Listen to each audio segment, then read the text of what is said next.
तो नाहीतर मी वायदी देऊन मी लाखो रुपयाची 50,000ची वायदी घेऊन मी भरपूर पैसे कमवले पण असते, पण एवढ्या वेळेला मी माझ्या हरण्याला गुलाला ठेवू शकलो नसतो। दादा आता सत्कार झाल्याच्या नंतर असं ठरवलं की आता बैल पलवणं कुठेतरी चुकीचं होईल, कारण सत्कार मूर्ती असली तर त्याने सत्कारच घ्यावा, नाहीतर मग खेळ करायचा असेल तर तो। नमस्कार मंडळी, पुन्हा एकदा स्वागत करतो तुमचं आपल्या एका नवीन व्हिडिओमध्ये। मित्रांनो, आज आपल्यासोबत आहेत पुसेगाव हिंदकेसरीचा मानकरी हरण्या याचे मालक बबलू दादा। दादा काय बोलाल, आज हरण्या आणि लखनची गाडी कशी पळाली?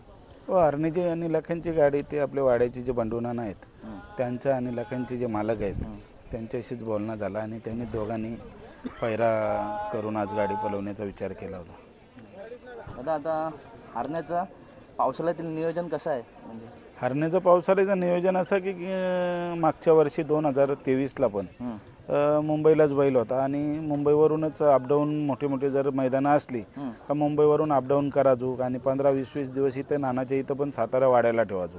जास्त पाऊस असला की मग थोडासा इथं नंतर तिथं असं करत त्याला हे केला होता ना। आताचं पण तसाच आहे, आता पण तिथंच होता। आता एक 10-15 दिवस झाले इथं शेणच आहे 2 मैदानांसाठी आलेला, तर आता वापस विचार केला की थोडासा आता एक अजून मैदान झाला की मग मुंबईला घेऊन जाईन वापस, त्याला मग थोडासा एक 15-20 दिवस आरामात ठेवीन, कारण कुठेशन तरी आता आरामाची वेळ बोलला तर याच वेळेची आहे, कारण नंतर आपली मोठी मैदानं चालू झाल्यावर मग आपल्याला पण राहत नाही आणि मग इकडनं तिकडनं पण पैरकरांचे कॉल येतात, आपला बिंजोरचे काही मैदान आहेत, मग त्याच्यामुळे आता आपण त्याला थोडासा आराम दिल्याने चांगला होईल आणि त्या विचारात मी आहे। दादा आता मागे जोडी लखन आणि हरण्याची जोडी बिंजोडला सुद्धा पळाली होती आणि आज इथे सुद्धा पळाली, तर जे बिंजोडला नियोजन झालं होतं ते नियोजन माहिती कसं झालं होतं नक्की? बिंजोरचं नियोजन असं झालं होतं की मला आकाश राऊतनी ज्या वेळेस लखन उतरवायच्या आधीच फोन केला होता की दादा मी असं भाड्याने एक बैल उतरवतो आणि मग आपला हरण्या लागेल, तर मी पण तो कधी बघितला नव्हता, पण कुठेशी तरी यूट्यूबला आपण नेहमी सक्रिय असतो, तर यूट्यूबच्या मार्फत त्याला बघितलेला होता लखन जलवा अशी काही बैलं ती औरंगाबादची, तर तिथं लखनचं नाव आणि मी ती बघितलीच होती। पण नंतर लखननी फलटणला जे मैदान एकदम खुल्ली जी केली देवा आणि लखननी, त्यावेळेस माहीत पडला की हाच लखन आणि हा लखन कुठेशी तरी याला येईल। त्याच्यानंतर मग आकाश राऊतचा मला फोन आला, पण मी त्या दिवसाला एक बैल तर तयारीत सज्ज होतो, पण आकाश राऊतनी पहिल्या शर्यतीला दुसरा बैल काढला आणि नंतर मग मी पण सत्कार झाल्याच्या नंतर असं ठरवला की आता बैल पलवणं कुठेतरी चुकीचं होईल, कारण सत्कार मूर्ती असली तर त्याने सत्कारच घ्यावा, नाहीतर मग खेळ करायचा असेल तर तो सत्कार नाही, कारण कसं होतं आपण बैलाचा मान सन्मान घेतो ना, नंतर गाडी पडल्याच्या नंतर मग त्या बैलाला कुठेशी तरी त्याचा जो सत्कार झालेला असतो त्याच्यामध्ये कुठेशी तरी ते एक बॅग फुटला, ते कुठेतरी मलाच योग्य नाही वाटत। मी बनवलेला सत्कार झाल्याच्या नंतर घरी घेऊन आलो आणि मग वापस मला यांनी सांगितलं आकाश राऊतनी का आपल्याला दादा लखनची आणि हरण्याची बोलू बघ पलवायची असेल तर मग बैल थांबवतो, आणि ते थांबून मग आम्ही खेडकालीला 2 शर्यती केल्या आणि आता मागच्या वेळेला पाटगावला तिथेशी एक शर्यत केली, अशा 3 शर्यती केल्या। दादा आपल्याला ठेवू शकलो नसतो।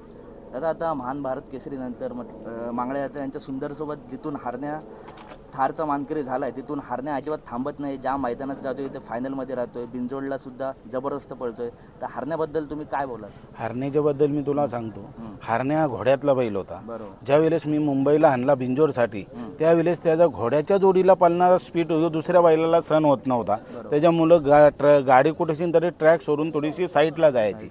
मी त्याच्यात थोडीशी शिस्त बदलण्याचा प्रयत्न केला, त्याच्यानंतर इथं आलो, इथंशी बैलाची चर्चा नसल्यामुळं पैरा भेटत नव्हता, कुठेशी तरी मला पैरा भेटत होते तर ते गट पास करायचे, सेमीला कुठेतरी बाहेर जायचे, म्हणजे तोही आपल्याला अंदाज नव्हता की आपल्याला कडक बैल यायचा पाहिजे।